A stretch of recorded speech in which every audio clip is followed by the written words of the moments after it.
episode of 80-bit Podsmash, Where Gaming Goes to Grab a Beer. We are your hosts, Penguin and Termite. I'm Penguin. I'm Termite.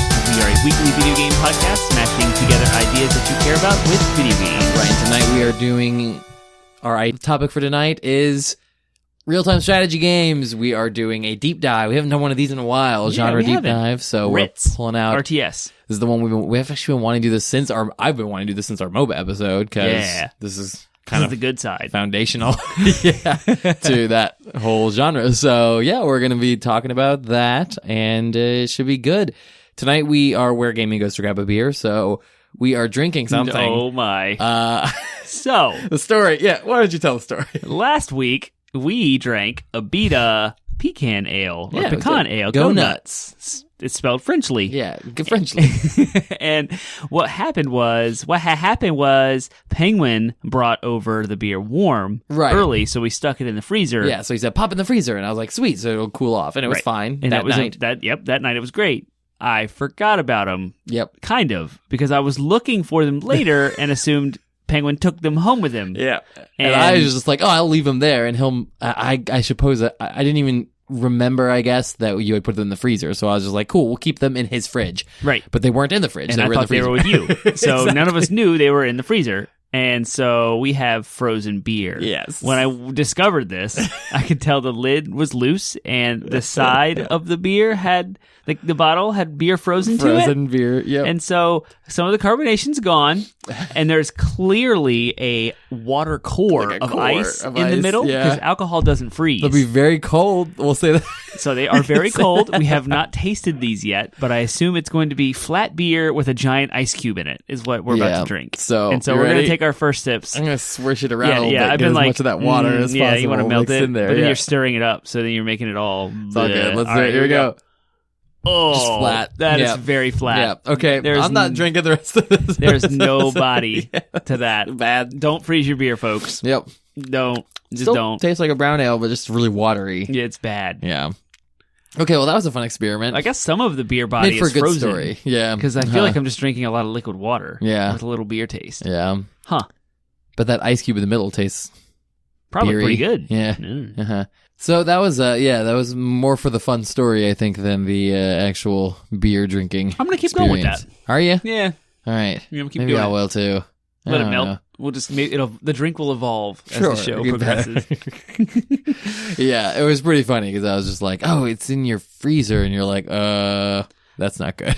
Uh-oh. I'm used to frozen. I'm used to putting liquor in the freezer and it not freezing because alcohol's freezing point is super low. But there's not enough. I then remembered, there's not enough alcohol in beer to actually counteract the freezing point of water. Mm-hmm. So, yeah, good funny stuff. Yep. So that's what we're drinking or not drinking. Go nuts, frozen, week-long frozen go nuts. All right, cool. What's going on in your life or world of gaming this week? The State of Play was today. Oh, did you watch it? No, I didn't watch it. I forgot about it. I had to catch up on it. I didn't catch it live. But Last of Us Part 2 has officially released and announced the release date. Oh, sweet. I can't use words anymore. Once the mics are on, my words are gone. February 21st, 2020. Sweet. Is That's the awesome. official release date. So get ready. February 1st, 2020. So that's before Final Fantasy and Cyberpunk. Yeah, it'll be the first hit next year.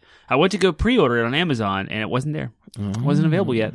So who knows what's going on with that. Amazon's just disappointing me lately. Maybe I'll just go to GameStop.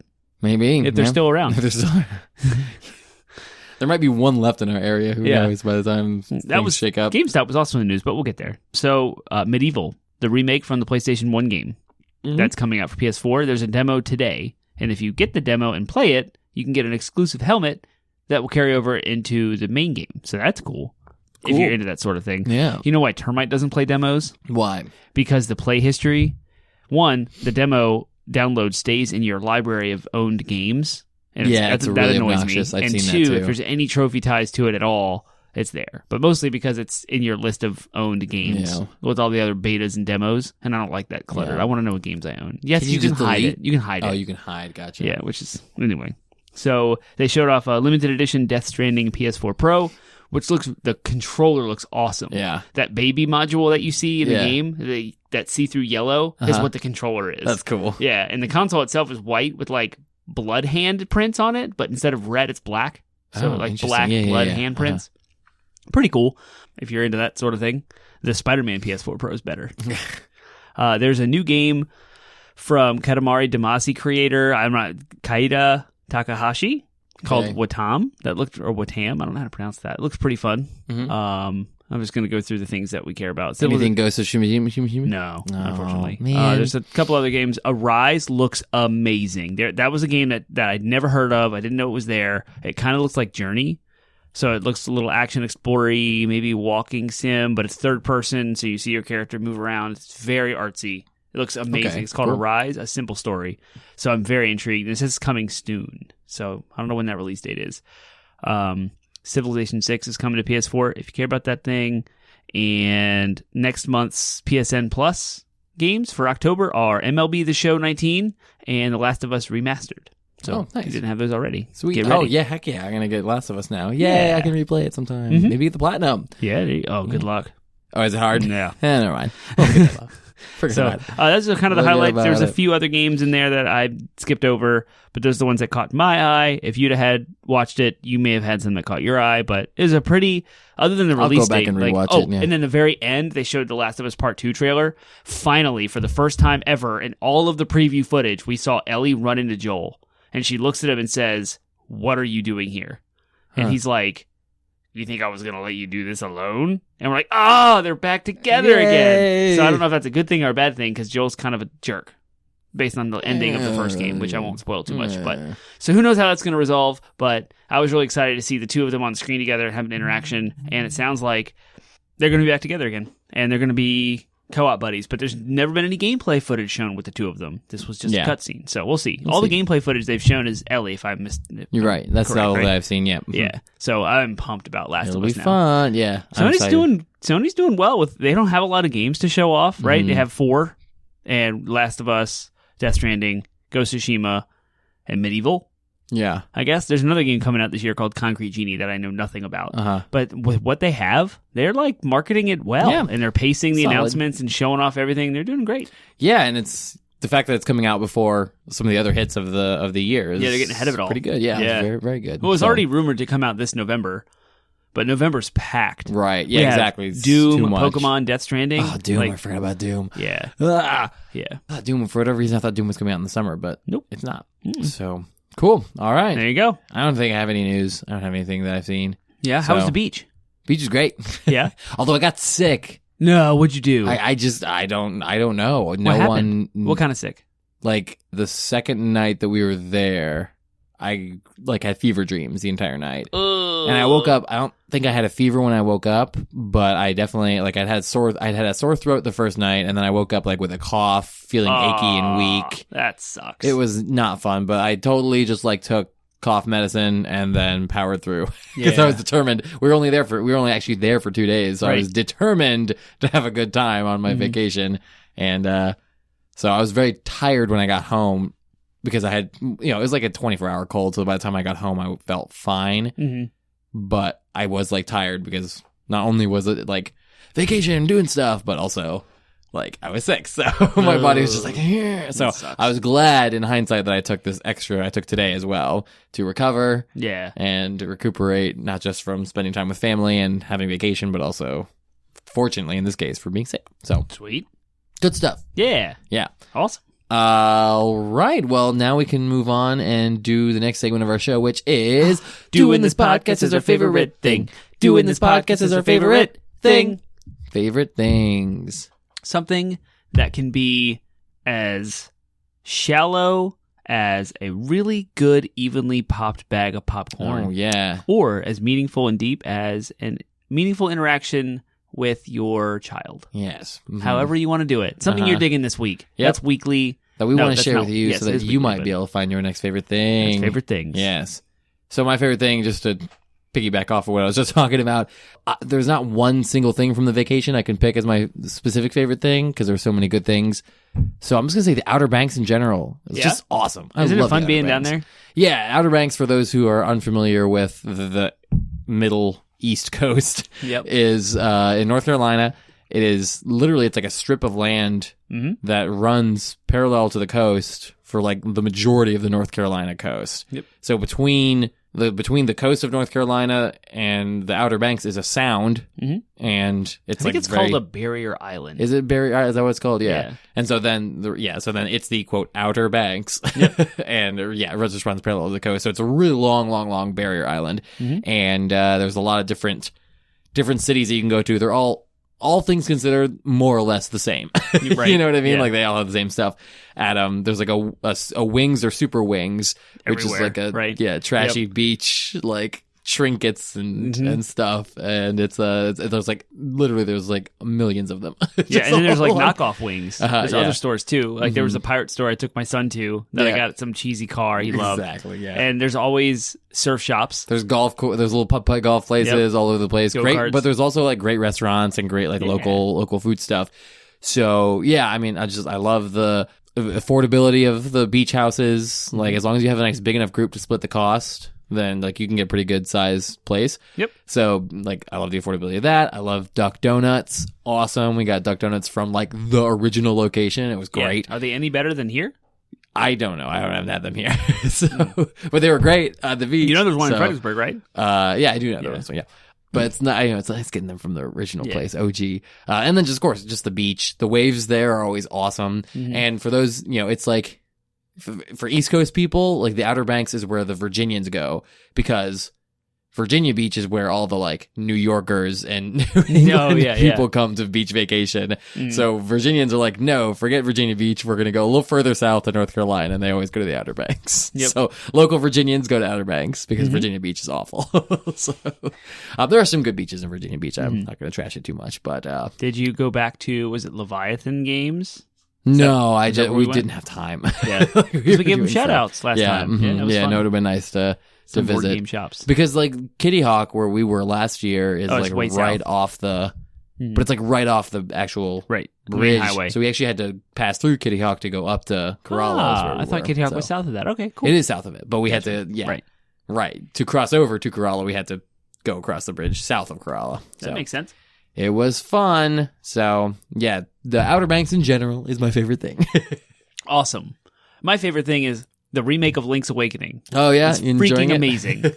I absolutely adore it. It's perfect. The art style, the music, the pacing of the game, everything. It's an exact recreation. So it's a remake at its core. Like it's a complete remake. It's just copy verbatim, right, with some extra stuff sprinkled in.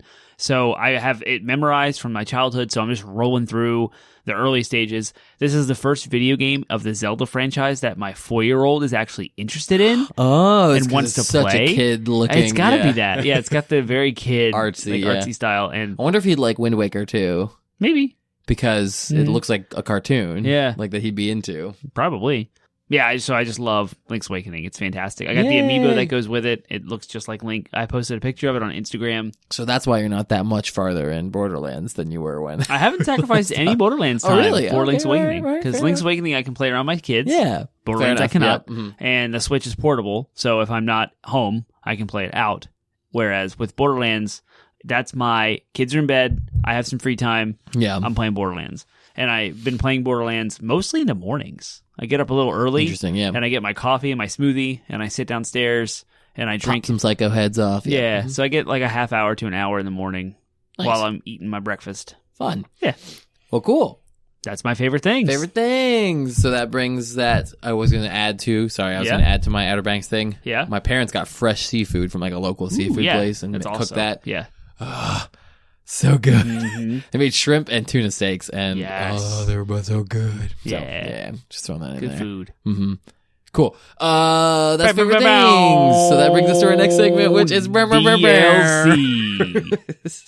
You got ahead of the rap horns there. DLC stands for downloadable content, brought to you by these two Dans, and it is a little like fun mini gimmicky discussion that is secondary to our main topic, but is usually more for fun or a conversation you wouldn't normally have. So Termite, you said you came up with DLC this week, so yes, hit me with it.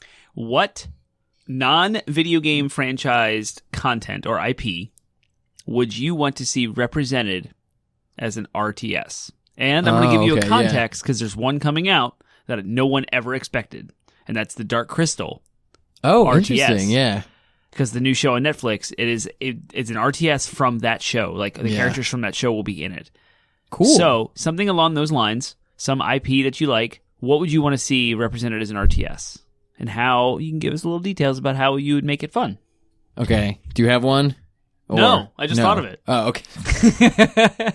And so non-video game. So my immediate thought would be like, I'd love to see a Stormlight Archive because, of course, I am super huge fan. I mean, I'd love to see a Stormlight Archive. That would be perfect for an RTS. There's so many like genres that would work for, like RPGs and stuff like that, but also RTS because you could totally do like Shattered Plains, going after the crystals, and one side's the Parshendi and one side's the Alethi, and then all of the different, what are their names, like clans of people, right? So yeah, the Alethi war camps or whatever. That's it. Yeah, each of the war camps can have their own armies with their own colors, types of units and different. Yep. Yeah, exactly. And then you have the rock people that I can't remember any names. The Parshendi. No, that was, and they could either be playable or it could be sort of like co-opetition, if you will, like where it could be like you're racing against someone else. The Parshendi could be like player or like a NPC controlled, and then the players could kind of race for the crystal hearts. Because in the book series, for those who aren't familiar with the book series, like there's this area called the Shattered Plains where it's like a bunch of plateaus with chasms. Into like this massive wide like grouping of chasms and plateaus, and so there are these creatures on them that will like crawl up out of the chasms, and they have these little gem hearts, and the gem hearts are super valuable. So when they come up to like pupate or whatever, because like they're like larva stage, they're like these crustacean-y creatures, and they crawl up out of the chasms, and then they sit on top of these plateaus, and then they gestate, and so they're really easy to like go in there and just drill the heart out of them. Yeah. So, but then there's these native people called the Parshendi that like do that. Yeah.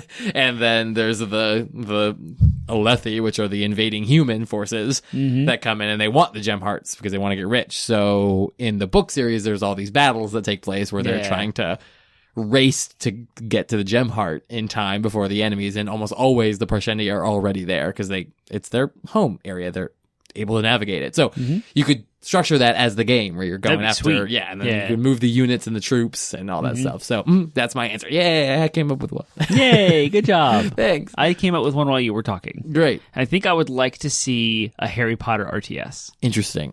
Because not only do you have like there's already Harry Potter wizards, video games. there are. So does that count? It's not a video game IP. Okay. And there hasn't really been, you can correct me if I'm wrong, a solid like Harry Potter video game. Other than a lot of movie knockoff games. Right, yeah. And stuff. Lego Harry Potter. Yeah, Lego Harry Potter's dope. That's awesome. I'm playing it right now, actually.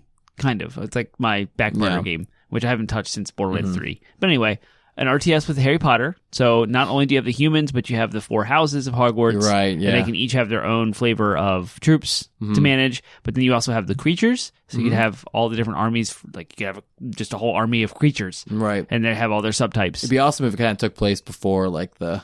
Ooh, yeah. Like back in the past. So it would be like ancient Like wizards. Fantastic Beast time? Before that. Like before... Actually, it would be like kind of before the Hogwarts houses, but you could do it with the heads of the houses. So it could be like Godric Gryffindor's forces. Yeah. That'd be awesome. And I'm sure there's other Muggles could have their, army as well, and then the Death Eaters. Muggles versus wizards. Yeah, what? That'd be crazy.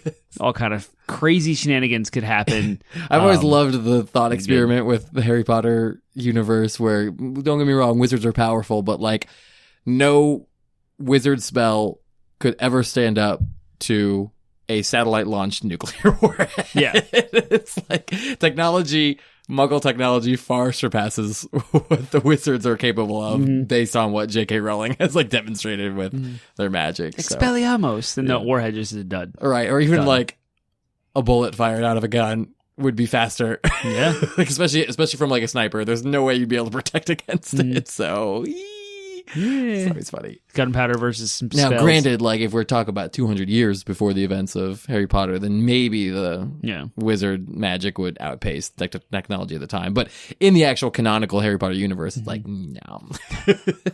Hey, whatever happened to that Harry Potter video? Did you see that rumored Harry Potter video game that looked amazing? Yeah, it was, Whatever happened with that? There was like some survey. I'm wondering if it got shut down because I thought it was like unlicensed. You know what I mean? Like I thought it was. It probably was, because the story was like, there were, you know how like you go to the mall and you get pinged by the people that want to give you a survey, and they pay you like, here's $5 if you just take our survey. Well, they were apparently like walked back into a room with cube space, and like put at a desk, and we're told like not to share or take video footage of this, and we're shown that. So it makes sense if it was completely not real or licensed, and it was just this gimmick. I don't even know what the purpose of it would be. But that's how it came out. It was from like the survey, kind of like that. I don't know if it was in a mall, but somewhere like that. But yeah, it was like a Harry Potter RPG, and it looked incredible. It looked very, very. It was a well modern done, gen, like third-person action RPG, and it showed spells being cast and exploration. And I think they showed dueling too, like the dueling, the wizard dueling. Yeah, it looked really well done. Like, so the concept I think of a Harry Potter, we're ripe for it. It's ready to go. It needs to happen. Yeah. Make it happen. It needs the Harry Potter universe, though. It needs I think they're calling it the Wizarding World now, and I guess that's good enough.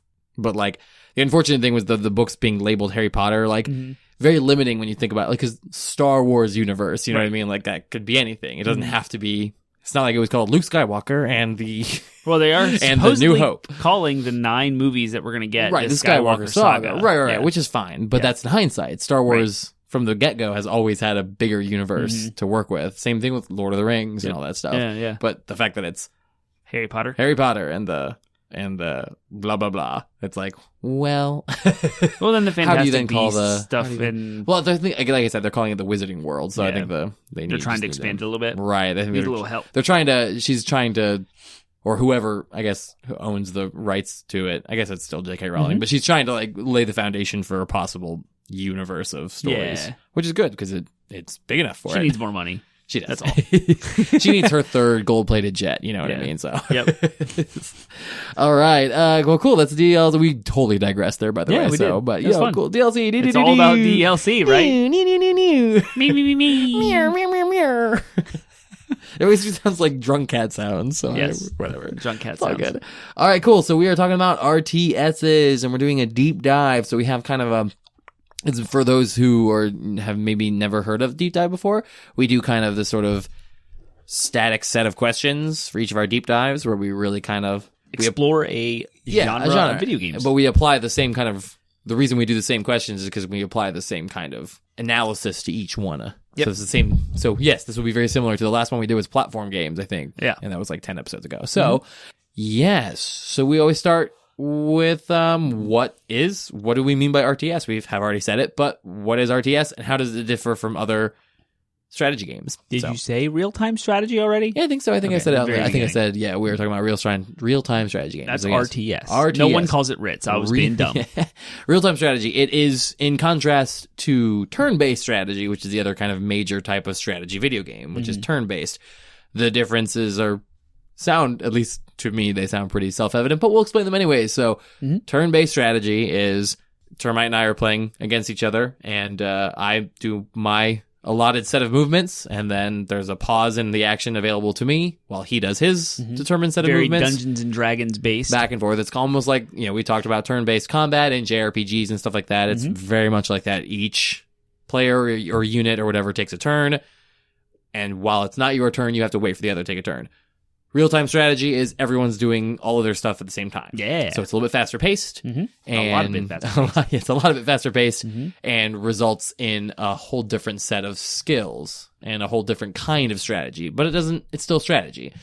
So the strategy portion of it, in an RTS, I grabbed this description. I'm quoting from Wikipedia. So just because it was easier, and they always sum things up really nice.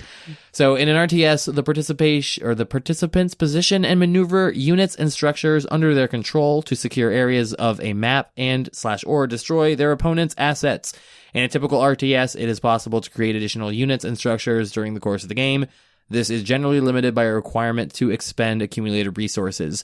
So the kind of gameplay ends up looking, to put it more penguiny succinctly, the gameplay is like you build, you gather resources, you have units, you build structures, you create more units, and then you take those units that you make, you're controlling all of them, more or less, and you go and attack your opponent while trying to defend your base. So there's usually some structure or structures that you need that you need to destroy in order to win the game, win the objective. Or maybe there's some other objective. Maybe it's capture a certain point, Like, there's all types of different objectives, but the general idea is like you're building up forces and you're controlling all of them. So as opposed to a RPG where you're really like controlling one character or a group of characters, but like only a few of them, in RTS games, you're typically moving lots of forces.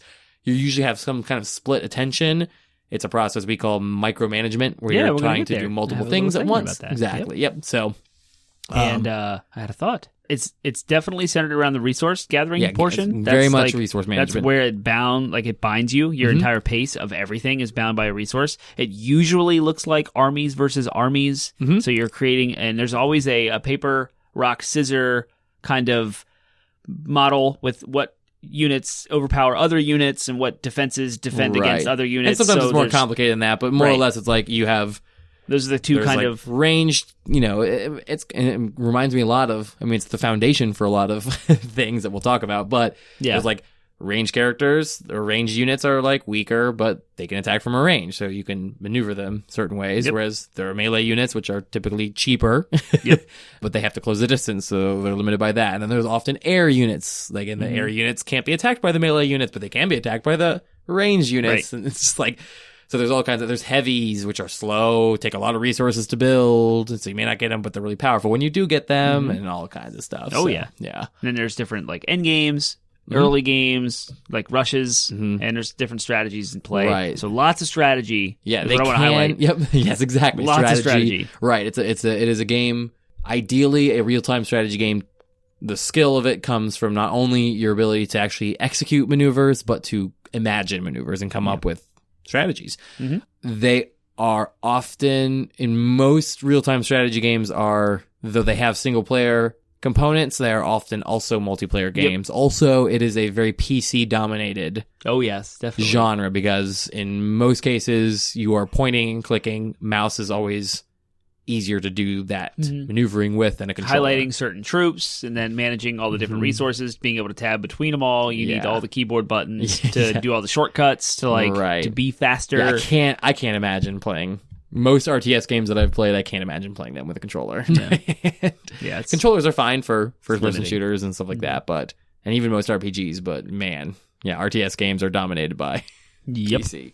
So cool. Let's talk about the history. Where do they come from? Where do RTS games come from? They started in 1981. 1981, is the first one, or one. Well, so there's. I pulled another quote from Wikipedia because the real answer to what was the first RTS is we don't really know. Yeah, of course. The genre initially evolved separately in the United Kingdom, Japan, and North America, afterwards gradually merging into a unified worldwide tradition. So it's sort of like there's not like one game that came out and was like, this is RTS. There's different flavors. There were other, they kind of evolved in the major video game areas of UK, Japan, and North America. Yeah.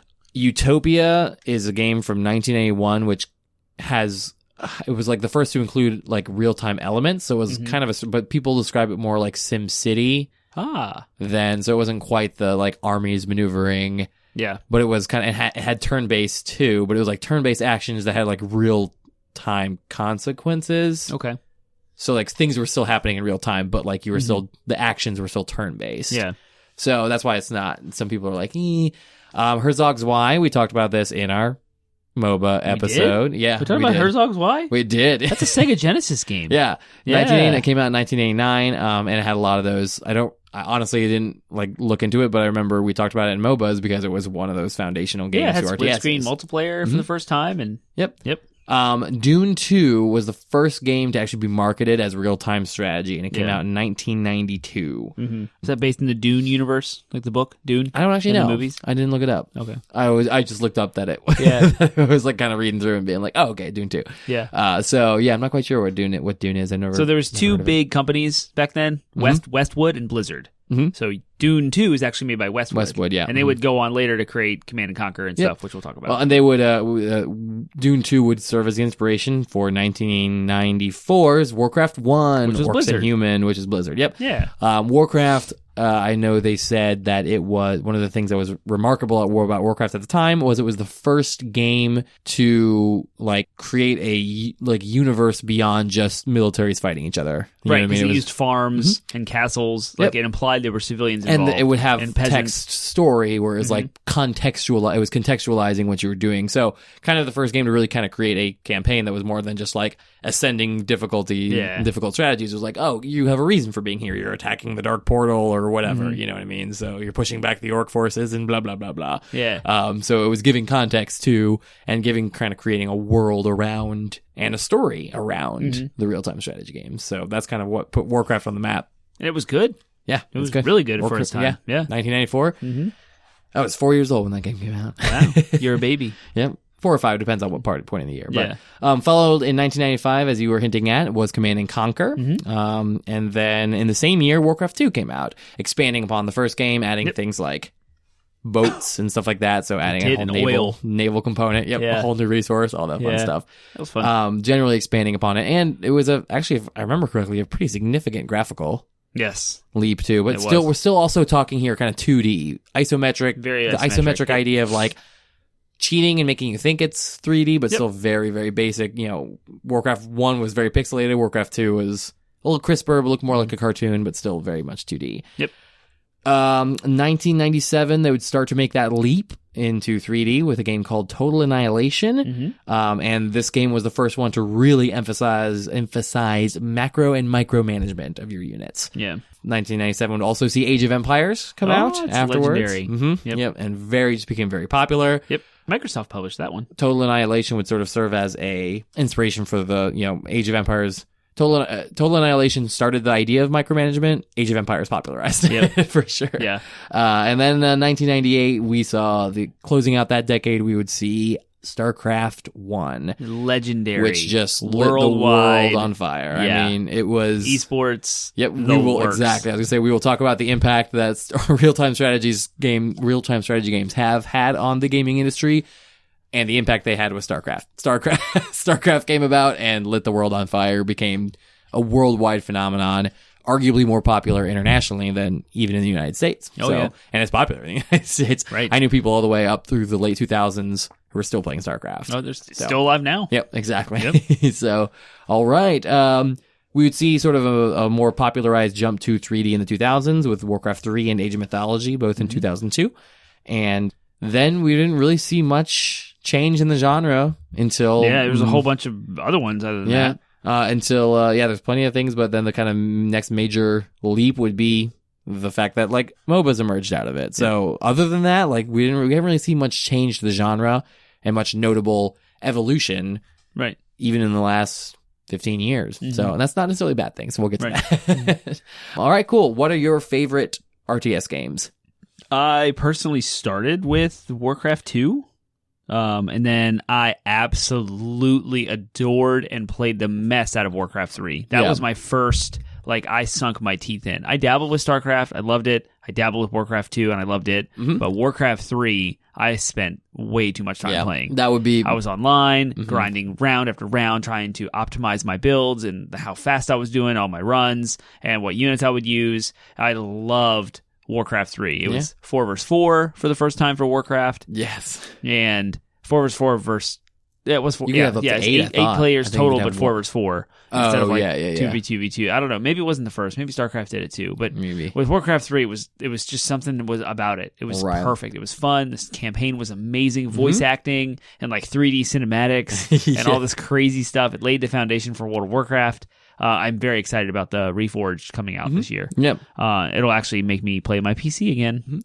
Yeah, Warcraft 3, I would agree, is same exact thing. I started on Warcraft 2, but Warcraft 3 came out at my formative years when I was really kind of forming my taste on things. And Warcraft 3, oh my gosh, I love that game. I got so hyped about that game for so long. Are you going to get Reforged? And I don't know about that yet. You should. We can play together. Yeah. So one of the things I will say about Warcraft 3 is it showed me that I was not good at games. RTS games, I should say. At RTS games in particular. Every kid thinks that they're the best at any given game until one of two things happens. Either until they in real life encounter someone who is just better at them than games. Yep. Or number two, they go online for the first time. Yep. And that's what Warcraft 3 was for me. I thought I was great at the game. I was like, I beat the campaign. I didn't have to use cheats. I'm great at Warcraft. No. Nope. No. Not even a man, little bit. I was bad. So I haven't really, because of that, like, I got crushed experience. I actually ended up avoiding playing RTS games competitively, and playing many RTS games at all beyond Warcraft 3. Oh, really? So, yeah. So I actually haven't really had that much experience with RTS games, all things considered. That said, I did play the mess out of Warcraft 3. Yeah. And one of the innovations I think I didn't even bring up in the history of when I was going through the history is the map editor was such a huge I know I spent a lot of hours in the StarCraft. And I would play a lot of those custom games in Warcraft 3. So, in fact, that is the single thing that led to MOBAs is the map editor. So, I will continue my string of favorites with Natural Selection. Did you ever play that? Nope. It was a Half-Life mod. Oh, interesting. In the Valve world. Definitely fan community made, but it was an RTS and a first-person shooter where you have a team of people where one person is the commander, and this person is playing an RTS. You are building structures, and you are equipping all the soldiers, which are now the rest of the team that are first-person shooters that are going after the aliens. And same with the alien side, there was a hive mind, and you'd have different types of units. You could be wall crawlers, flyers, like all this stuff. And you'd have a hive mind that would create units or buildings and structures. So, and then the first-person shooter players would go like build the structures like physically and then attach the resource gatherers to the resources so they could gather resources for the commander. It was amazing. That's a beautiful hybrid between RTS and first person shooter. And so analogous to like the way it actually works in real world. Because like an actual commander, like when an actual commander in a building says we're gonna like take this point here, we're going to task, like, it still has to be executed by soldiers who have their own individual thinking and can adapt to situations like they would in a first-person shooter. So that's actually really fascinating. And then you'd be like, the commander would be issuing commands, and a good team, of course, is going to obey the commander because the commander knows what they're doing. And so you would go after this resource or something, like an objective. And you would go in that direction, and you'd run into enemies. And so you'd have to shoot them. And so then it's like a round of first-person shooter. Yeah, it still depends on the skill of the first-person shooters. It was a beautiful game. It was so good. I'm surprised that no one's ever like taken that idea and actually made like a, because that was a mod, right? That was player created. And officially like standalone release was the sequel. Natural Selection 2 is in the Source engine, so it was upgraded and better, prettier, and smoother. They totally need to do that. Yeah, it's like $15 on Steam or something like that. It's awesome. Go play that game. It is so freaking good. So that's one I listed as one of my favorite RTSs. Yep. And then my last one is Halo Wars. I want to give a shout out to Halo Wars because you mentioned earlier consoles don't have good inputs. Controllers aren't that great for RTSs on consoles, but they did it with Halo Wars. Did they? Yeah. Nice. And the Halo universe is rife with like Covenant and it was humans, perfect it was a great RTS. Very perfect I had a blast playing through the campaign in the first one. Yeah, there's a lot of games. You said non-video games for DLC, but there was a lot of games that like came to mind that I was like, oh, that would make a good RTS. Yeah. Yep. Like a Zelda RTS would be actually really wouldn't it be fun? Yeah. Like no hero time, none of that. Just like straight up. Mm-hmm. Yeah, it'd be sweet. All right, cool. What innovations have been most revolutionary to the genre? And like a sub part of this question is, what innovation has this genre brought to the industry at large? I never actually. I assumed that latter. That's what I assumed when I wrote my answer gotcha. here. Cool. So I wanted to talk about the micromanagement and macromanagement and what that means. So micromanagement is when you are controlling an individual unit or a type of unit. And so, for example, an engagement between a ranged group of units versus like a heavy. Yep. And sometimes you can go in, you can click and creep in and get some attacks and then back them out. Like that's very micromanagement. You are not moving out of that engagement. Macromanagement is the idea of managing your resources and your buildings and your upgrades. So you're switching back and forth from the unit engagement back to your base, and you're clicking on upgrades and you're managing your resources and spending and doing all what you have to do. I hate that. That's the thing I hate doing the most. So that's crap. I never upgraded my units. Right. Yeah. Oh man, I forgot to buy a supply depot. Like when do I spend the gold to do that versus add more units? I never know. Right. And that's part of the overall strategy is the macro management. So between those two, I've seen threads of those in modern day things like horde mode. Yeah. Where you're setting up barriers, traps, you are choosing your class types, you're working together to figure out. So the micromanagement aspect of that is the first person. I think of Horde mode in Gears of War, right? That's like kind of where it came from, but it's in a lot of games. The zombies from Call of Duty, but you set up like barriers and turrets and like all this stuff. So that's kind of your macro management, but you're also targeting specific types of units because they have. They're more of a danger, they're more of a threat, so you want to take them out first when they show up, and you work together as a team to do that, so you're micromanaging yourself and your team with how to deal with individual units. I just see the bleed over from RTSs into Horde mode RPGs and everything like that too, with raids. Think about like raids and like World of Warcraft. All MMOs and Destiny-style things like that. The idea of like, okay, there's someone who's got the big picture, who's paying attention to all the different things and issuing orders, like that is... It's like... What RTS has brought to the industry, what RTS has brought to the culture was gamers are capable of way more, like, strategic thinking than other games would give them credit for. You know what I mean? Like, other games are like, you're on this path and all you have to do is, like, jump at the right time. Right. Like, we just talked about platformers several episodes ago, and I love platformers to death, but, like, again, they don't require that much. They require more, like, timing skill than strategic skill versus... RTSs where you are like literally you have to have a brain to think of all that stuff. So, but again, that bleeds over into like the game design now for a lot of modern games. There's the strategy elements. Even in I think you have action RPGs listed there where it's like even like God of War's combat style. Like you actually have to think strategically, and that you know it's a much smaller scale, but it still comes right from the inspiration of what RTS has brought to. To that. Not to mention, battle royales too. But like it goes beyond just like the influence it's had on games, and the influence it's had on the industry is esports. You know what I mean? Like StarCraft alone, and the popularity, the tournaments, the massive just sort of like who is the best at this game. Like the desire to find that is really foundational to modern esports. For sure. And we have an esports episode where we talk about it at length. Exactly. StarCraft is rife in that whole entire scene. It's nuts. Yep. So I think of I mean multiple genres have been birthed or pulled inspiration from RTSs, so it's had a huge influence on just everything. The biggest single influence that RTSs have brought to us is MOBAs. It's an entire new single genre. like direct genre that came out of it. Whole new genre, whole new genre of like incredible like popularity. Right, so that's in the esports scene too. So not MOBAs, RTSs. You know, I talked earlier. I was like, they haven't really changed much, but like they don't need to because they're such a distinct genre that like. To do anything very different with them begins to make them not an RTS anymore. Exactly. It's like a fighting game. You can't change. Once you change a fighting game, it becomes an action RPG or something, a third-person exploration thing. It's like fighting games are very, very distinct. So they don't really need to change, and I'm happy that they don't change because like we still need them. Like we still need good RTSs. They've kind of fallen by the wayside of popularity. Like even StarCraft is starting to dwindle compared to other esports. But it's still massively popular. I don't know how StarCraft 2 is doing. Do you know how StarCraft 2 scene is, all things considered? Like, is Blizzard still actively supporting it and supporting an esports for it? I don't remember if we just talked about that. Because they're Heroes of the Storm was the one they backed out of. Right, But StarCraft 2 is still supplied. Still active and still going. Okay, cool. So StarCraft Classic. They have that too. Right. Yeah. So cool. That's or I don't know what it's StarCraft whatever. The first game they HD. Right, the remaster. Yeah, it's good. You should play it.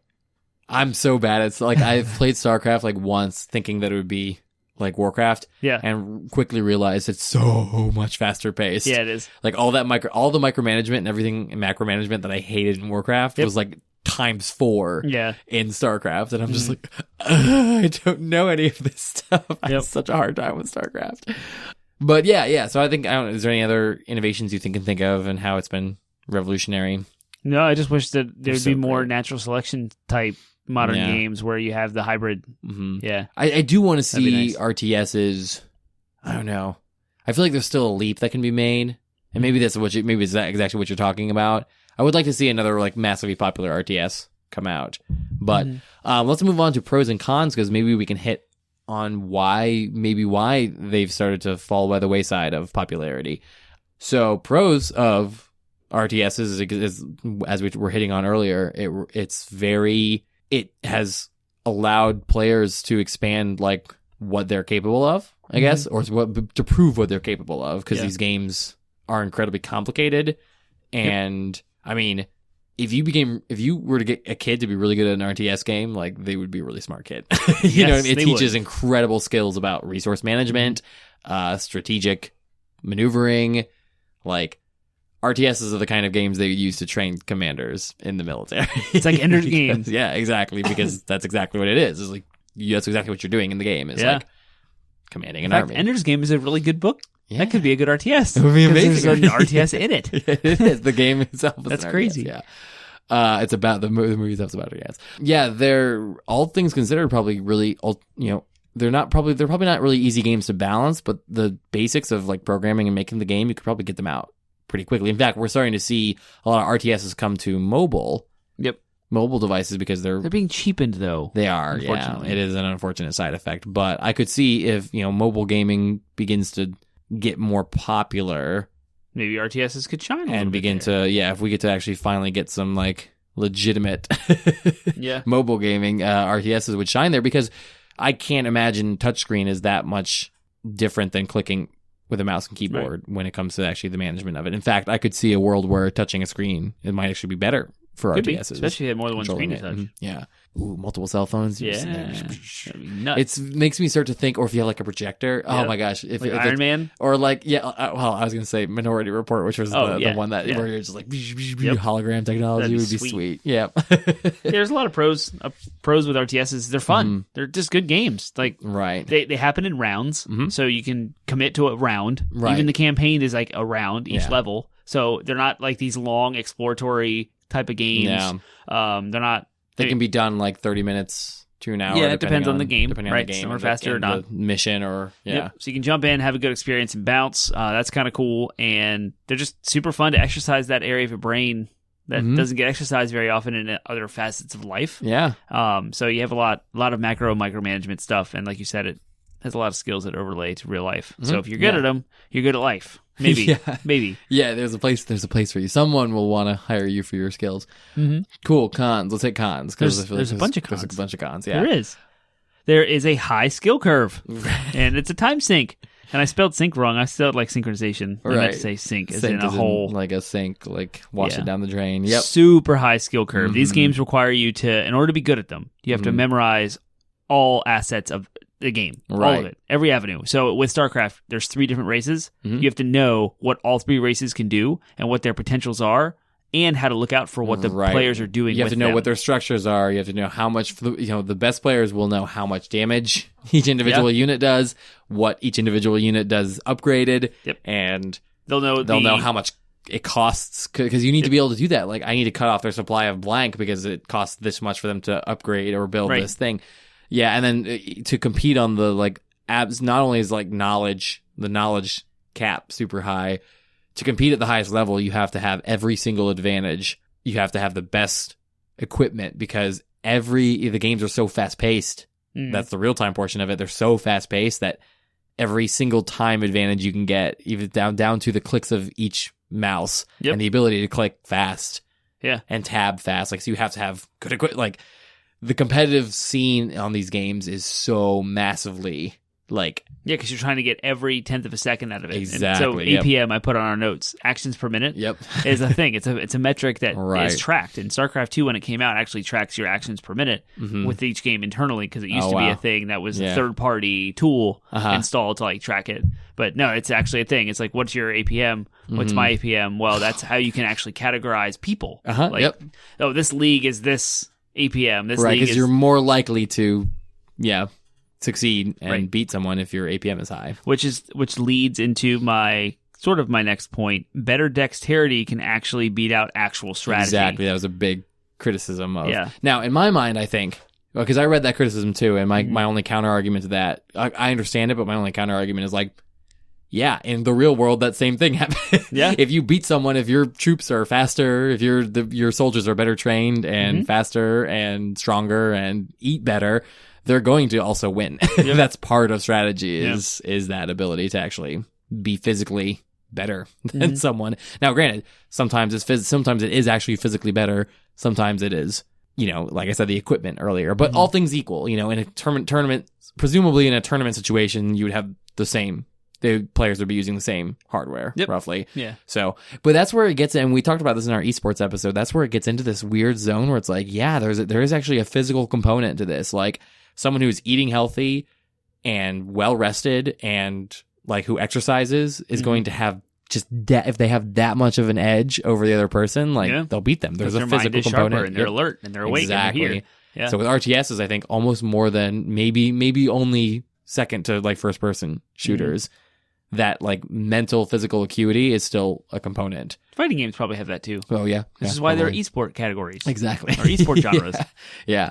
So, and we had talked about in our esports episode, we had talked about how like there are colleges now that are considering like giving scholarships for esports. So for those of you out there that argue a sport has to do with physical ability, there's your answer. There's your answer. Yeah, you have to, in order to compete at the highest level, you have to have physical and mental acuity higher than your opponents. Now, I don't know how much of these tournament guys are actually working out, but if they decided to, they would probably see better results. Yeah, they would. Get on that. Get on it, guys. Do some push-ups, yo. So with the dexterity comes into the devolution of an RTS into a rushing game. Right, yep. So you get into a round, you're all excited, everything's cool, and then you're just rushed. If you've ever heard the term Zerg Rush, this is where StarCraft is where it comes from, because the Zerg are a race in StarCraft, and they have units called Zerglings that are super cheap and super easy to make.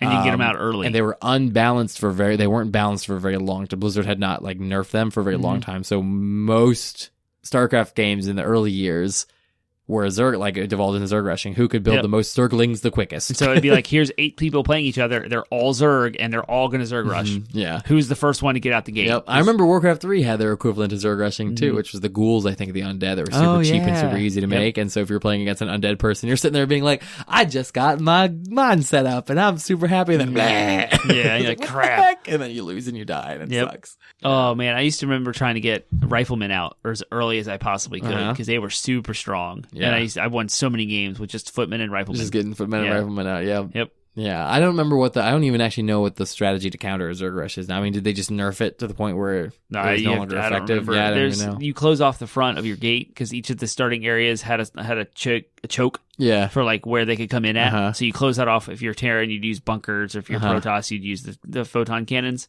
and so you'd siphon them through a lane of cannons and turrets, and then they would not make it because they have low defense. They die really fast. They die, and so it's just a matter of distracting them so that they can't get to your resources.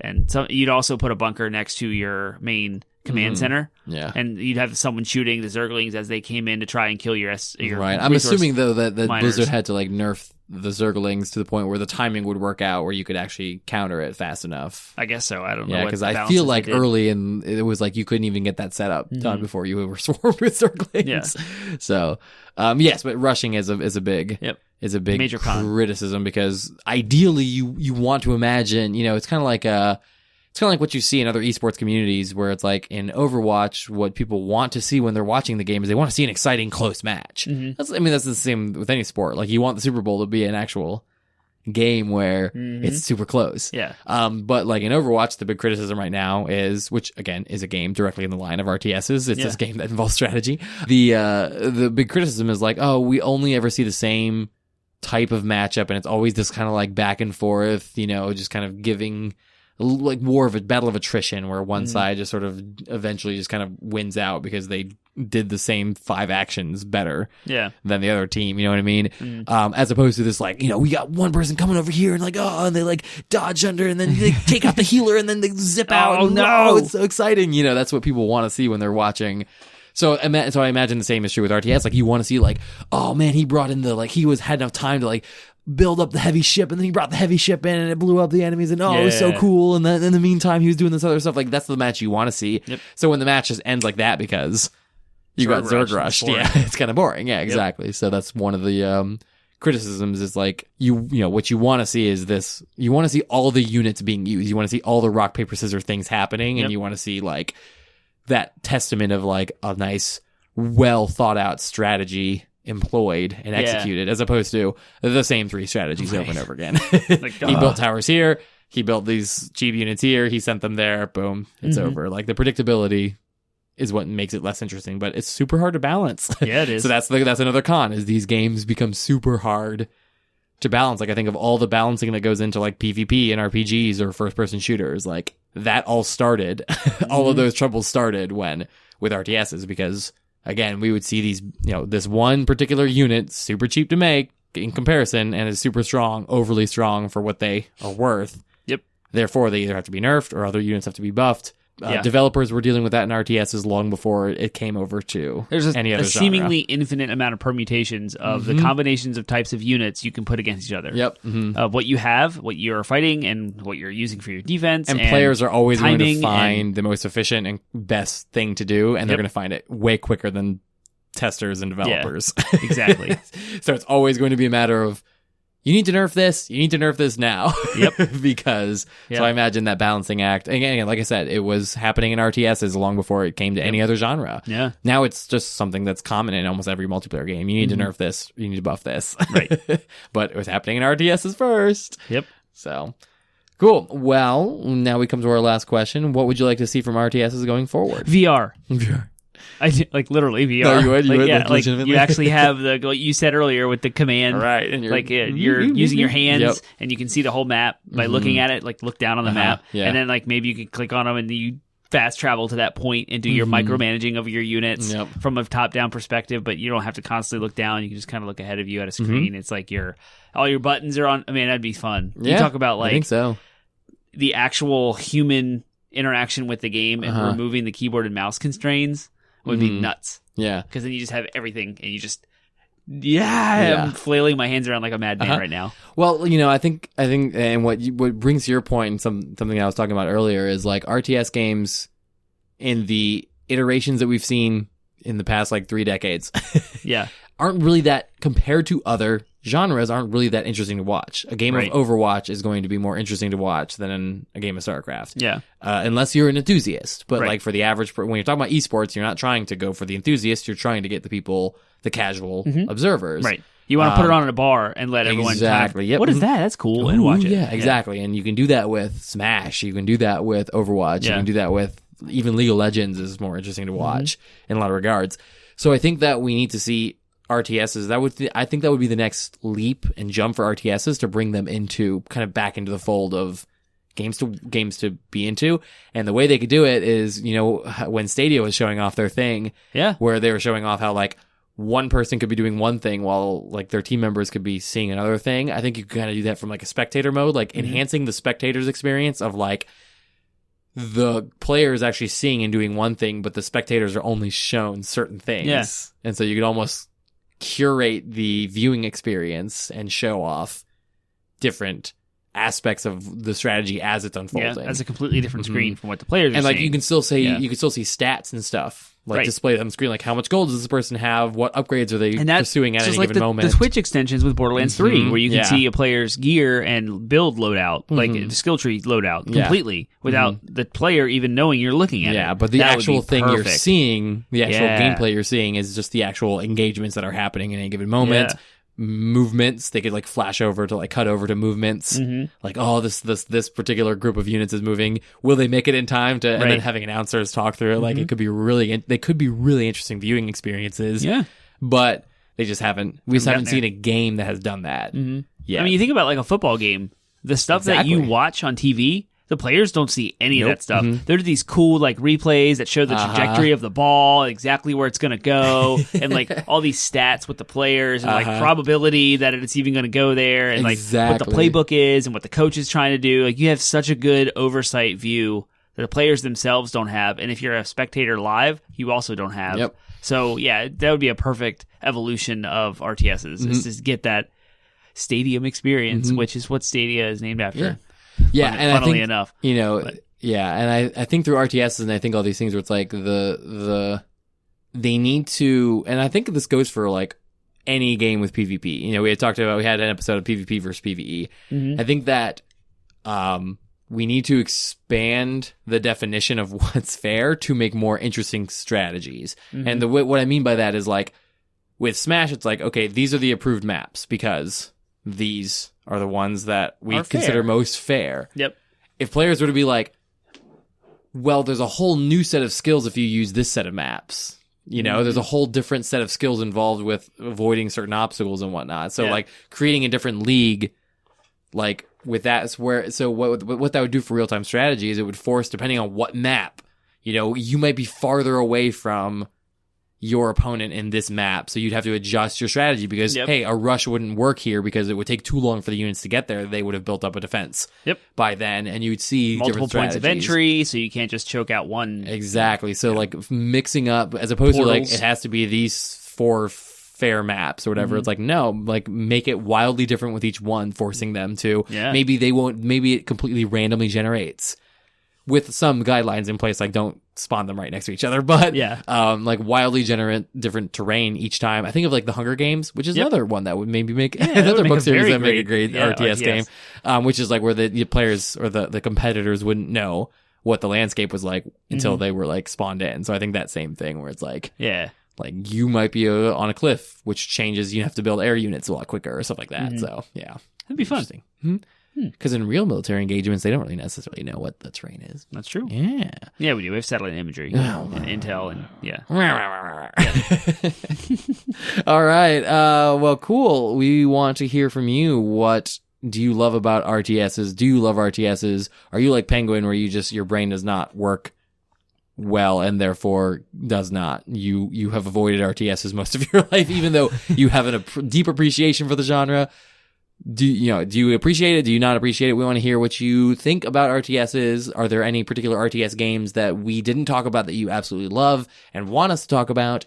Termite, where can they communicate with us? The first place you should look is that every one of our posts about our episodes has a Discord link. Go there and join our Discord server, because we actually have a pretty cool community starting up. Yeah, people are chatting and talking about stuff. Yep, so join us in the conversation. It's all real time, and we do our best to respond pretty quickly to all of the questions and comments there. So that's your first step. The second step, you can go to 80bitpodsmash.com. It's our landing website where we have links to Google Play, iTunes, Spotify, Stitcher, iHeartRadio, and you can find RSS feed, link for any podcast service you have. If we're not somewhere you want us to be, let us know, and we'll put ourselves there so that you can get every single show. Please subscribe to our show, and if you are feeling generous, go to iTunes and leave us an actual review.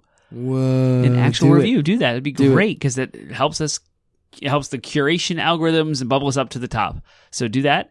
You can find us on social media platforms: Facebook, Instagram, Twitter, and Reddit. We have a subreddit where you can likewise have conversation with the community, and a thread forum kind of form. So hit us up. We are really well at responding.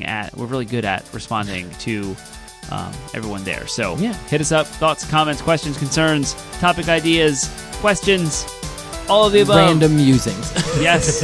Let us know what you want us to hear, what you want to hear from us. All right. Then we'll talk to you all next week. See you next week.